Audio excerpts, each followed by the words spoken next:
17 March তাৰিখে আছে higher secondary first year final এক্সামৰ হিষ্ট্ৰীৰ পৰীক্ষা। তো হিষ্ট্ৰীৰ পৰীক্ষা তোমালোকৰ কোনখিনি কুৱেশ্যন আহিব এইটো ভিডিঅ'ৰ মাধ্যমেৰে আলোচনা কৰিম উইথ তোমালোকে এনচাৰখিনি পাই যাবা। গতিকে তোমালোকে ভালদৰে গোটেইকেইটা লিখি লোৱা আৰু ধুনীয়াকৈ পঢ়ি লোৱা।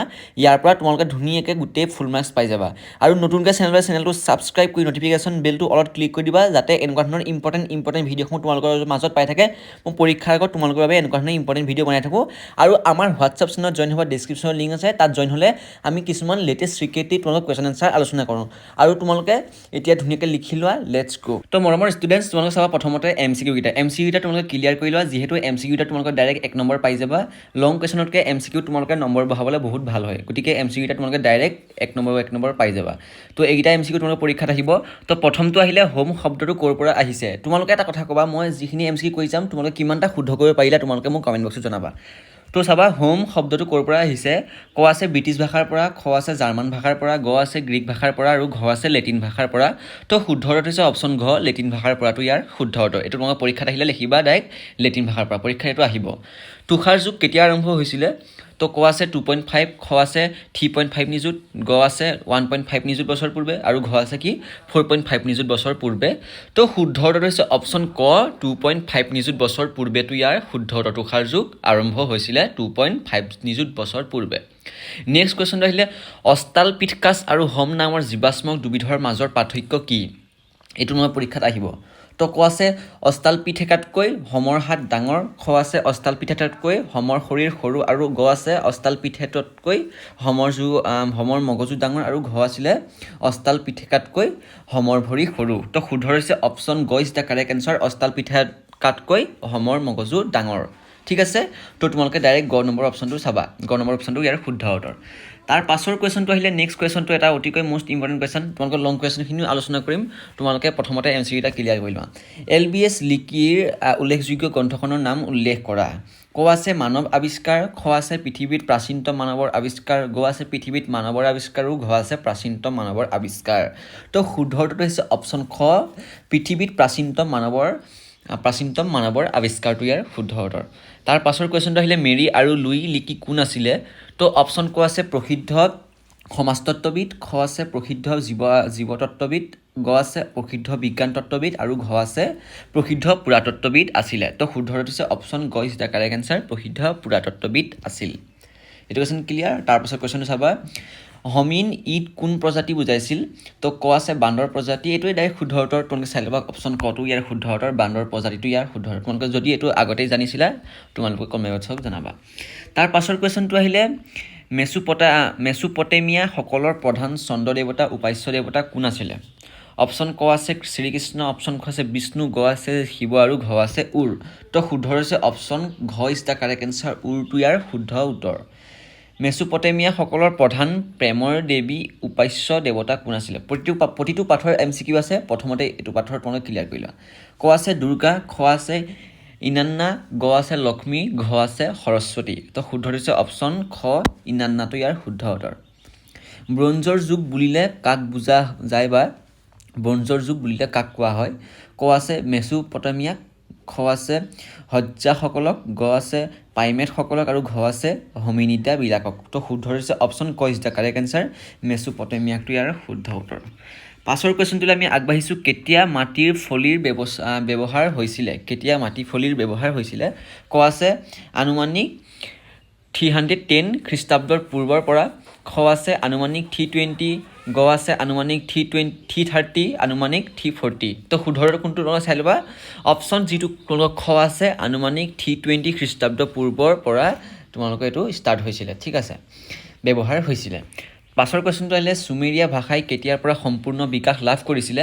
ক আছে প্ৰায় 2400, খ আছে তোমালোকে গোটেইটো মই কৈ দিছোঁ, প্ৰায় 2400 খ্ৰীষ্টাব্দ পূৰ্বৰ মানৰ পৰা, খ আছে 2500, তাৰপিছত আছে 2600, তাৰপিছত আছে 2700।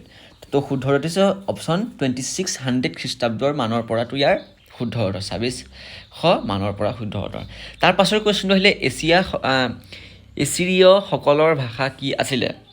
তো ক আছে চুমেৰীয়া ভাষা, খ আছে টাই ভাষা, গ আছে জাৰ্মান ভাষা আৰু ঘ আছে ব্ৰিটিছ ভাষা। তো শুদ্ধ হৈছে তোমালোকে ডাইৰেক্ট অপশ্যন কত লিখি দিবা, চুমেৰীয়া ভাষাটো ইয়াৰ শুদ্ধ উত্তৰ। চুমেৰীয়া ভাষাত তোমালোকে ডাইৰেক্ট ক্লিক কৰি দিবা। পাছৰ কুৱেশ্যনটো আহিলে স্পেইনত অলিভ তেল ব্যৱহাৰ কৰা পাত্ৰটোৰ নাম লিখা মই স্পীড কৈছোঁ যাতে তোমালোকক কম সময়ত গোটেইখিনি কুৱেশ্যন ক্লিয়াৰ কৰিব পাৰোঁ তোমালোকে যদি থাকি গৈছে তোমালোকে ভিডিঅ'টো ৰখাই লৈ লিখি ল'বা বা পঢ়ি ল'বা স্পেইনত অলিভ তেল ব্যৱহাৰ কৰা পাত্ৰটোৰ নাম কি হৈছে ড্ৰেজেল 10 ড্ৰেজেল 20 ড্ৰেজেল 30 আৰু ড্ৰেজেল 40 তো ক খ গ অপশ্যন আছিলে তাৰপিছত তোমালোকৰ অপশ্যন খটো ইয়াৰ শুদ্ধ উত্তৰ ড্ৰেজেল 20টো ইয়াৰ শুদ্ধ উত্তৰ এইটো পৰীক্ষাত তোমালোকৰ আহিব তাৰ পাছৰ কুৱেশ্যনটো আহিলে ৰোমানসকলে জুলীয়া পদাৰ্থ যেনে মদ আৰু অলিভ তেল ব্যৱহাৰ কাৰণে কি পাত্ৰ ব্যৱহাৰ কৰিছিলে ক আছে ঘটি খ আছে এমফোৰাই গ আছে কলহ আৰু ঘ আছে বাতি তো শুদ্ধ উত্তৰ হৈছে অপশ্যন খটোৱে তোমালোকে অলপ ডিফাৰেঞ্চ পাইছে এইটোৱে শুদ্ধ উত্তৰ এমফোৰাইটো ইয়াৰ শুদ্ধ উত্তৰ পাছৰ কুৱেশ্যনটো আহিলে ইজিপ্তৰ মানুহে ব্যৱহাৰ কৰা ভাষাটো কি আছিলে তো ক আছে টাই খ আছে লেটিন গ আছে গ্ৰীক আৰু ঘ আছে কুপ্তিকটো ইয়াৰ শুদ্ধ উত্তৰ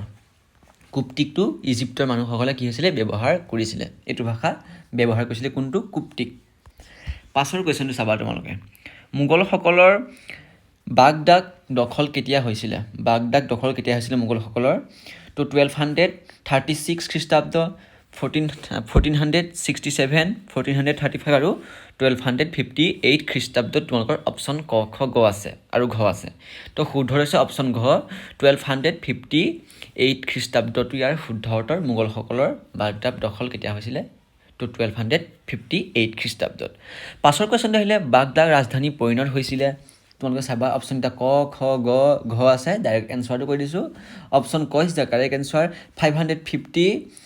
750 পৰা তোমালোকৰ 2 আছে এইটো 945 খ্ৰীষ্টাব্দলৈকে ঠিক আছে পাছৰ কুৱেশ্যনটো চাবা মুছলমান ধৰ্মৰ উত্তম বিধি তাবাৰীৰ আখৰবোৰৰ কিমানটা খণ্ড ইংৰাজীলৈ তৰ্জমা কৰা হৈছিলে তো অপশ্যন ক খ গ ঘ আছে উত্তৰ তো শুদ্ধ উত্তৰটো হৈছে তোমালোকৰ ক খ গ ঘ ভিতৰত শুদ্ধ উত্তৰ অপশ্যন খ ইজ দ্য কাৰেক্ট এনচাৰ 38টা টু ইয়াৰ শুদ্ধ উত্তৰ 38টা ঠিক আছে এইটো কুৱেশ্যন ক্লিয়াৰ নেক্সট কুৱেশ্যন মন কৰিবা কোন চনত কুবলাই খানে চীনৰ ওপৰত আধিপত্য বিস্তাৰ কৰিছিলে ক আছে 1206 খ্ৰীষ্টাব্দত খ আছে 1259 গ আছে 1260 আৰু ঘ আছে 1900 কিমান 21 খ্ৰীষ্টাব্দত শুদ্ধ উত্তৰ হৈছে 1259 খ্ৰীষ্টাব্দৰ ইয়াৰ শুদ্ধ উত্তৰ অপশ্যন খ ইজ দ্য কাৰেক্ট এনচাৰ তাৰ পাছৰ কুৱেশ্যন চাবা তোমালোকে মংগোল সাম্ৰাজ্য ডাক ব্যৱস্থা প্ৰৱৰ্তন কৰিছিলে ক আছে জেংগিছনে খ আছে ষ্টেলিনে গ আছে মহমেদে আৰু ঘ আছে টেমুজিনে তো শুদ্ধ হৈছে জেংগিছনেটো ইয়াৰ শুদ্ধ উত্তৰ জেংগিছন তোমালোকক অপশ্যন কটো ইয়াৰ শুদ্ধ উত্তৰ ঠিক আছে এইটো যদি তোমালোকে আগতেই জানিছিলা তোমালোকে কমেণ্ট বক্সত জনাবা পাছৰ কুৱেশ্যনটো হৈছে নেচাৰেল হিষ্ট্ৰীৰ লেখক আছিলে নেচাৰেল হিষ্ট্ৰীৰ লেখক হৈছে ক প্লিনিয়ে খ টেমুজিনে গ মহম্মদে আৰু ঘ আছে মংগী খানে তো শুদ্ধ হৈছে অপশ্যন ক প্লিনিয়েটো ইয়াৰ শুদ্ধ উত্তৰ নেক্সট কুৱেশ্যন চাবা জেংগিছ খাই ক্ষমতা লাভ কৰিছিলে কিমান চনত তোমালোকে চাবা ক খ গ ঘ আছে তো ডাইৰেক্ট তোমালোকে ক অপশ্যনটো চাবা 1206 খ্ৰীষ্টাব্দটো ইয়াৰ শুদ্ধ উত্তৰ নেক্সট কুৱেশ্যনলৈ আগবাঢ়িছোঁ মধ্যযুগৰ সমাজ ব্যৱস্থা প্ৰধানকৈ কেইটা শ্ৰেণীত বিভক্ত আছিলে ক আছে 5টা শ্ৰেণীত খ আছে 7টা শ্ৰেণীত গ আছে 3টা শ্ৰেণীত আৰু ঘ আছে 2টা শ্ৰেণীত তো শুদ্ধ হৈছে অপশ্যন গ 3টা শ্ৰেণীতটো ইয়াৰ শুদ্ধ উত্তৰ পাছৰ কুৱেশ্যনটো আহিলে এবে শব্দৰ অৰ্থ হ'ল ক আছে পিতৃ খ আছে মাতৃ গ আছে মা আৰু ঘ আছে পিতা তো শুদ্ধ হৈছে অপশ্যন ঘ শুদ্ধ উত্তৰ পিতাটো ইয়াৰ শুদ্ধ উত্তৰ নেক্সট কুৱেশ্যনটোলৈ আগবাঢ়িছোঁ ইংলেণ্ড নামটো আহিছে তোমালোকে কোন ক'ৰ পৰা আহিছে ইংলেণ্ড নামটো এইটো তোমালোকে জনাটো অত্যন্ত গুৰুত্বপূৰ্ণ MCQ কাৰণে বাকী এণ্ট্ৰেন্স এক্সামৰ কাৰণে তোমালোকে এইটো সুবিধা হ'ব ক আছে এংগলেণ্ডৰ পৰা খ আছে জাৰ্মানীৰ পৰা গ আছে লেটিনৰ পৰা আৰু ঘ আছে গ্ৰীকৰ পৰা তো শুদ্ধ হৈছে অপশ্যন ক ইজ দ্য কাৰেক্ট এনচাৰ এংগলেণ্ডৰ পৰাটো ইয়াৰ শুদ্ধ এংগলেণ্ডৰ পৰা ইংলেণ্ডটো ইয়াৰ উৎপত্তি কৰা হৈছিলে তাৰ পাছৰ কুৱেশ্যনটো আহিলে কোনসকল লোক চীনৰ প্ৰধান নৃগোষ্ঠীৰ ভিতৰুৱা ক আছে মোগলসকল খ আছে হানসকল গ আছে তুৰ্কীসকল আৰু ঘ আছে তিৰোতাসকল তো শুদ্ধটো হৈছে তোমালোকৰ হানসকলটো ইয়াৰ শুদ্ধ উত্তৰ অপশ্যন খ ইজ দ্য কাৰেক্ট এনচাৰ পাছৰ কুৱেশ্যনটো আহিলে জাপানত প্ৰথম মহিলা শ্ৰমিকসকলে হৰতাল পালন কৰিছিল ক আছে 1877 খ আছে 1600 গ আছে 1991 চনত আৰু ঘ আছে 1866 চনত তো শুদ্ধ হৈছে অপশ্যন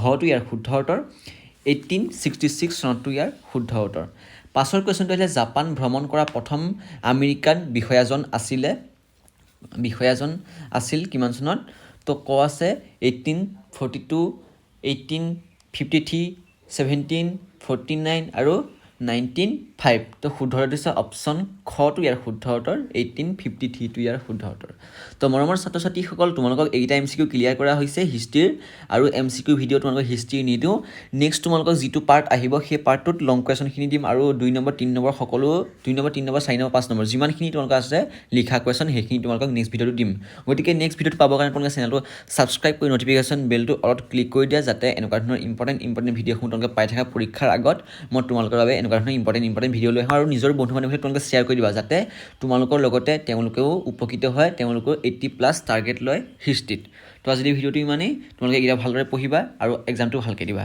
ধন্যবাদ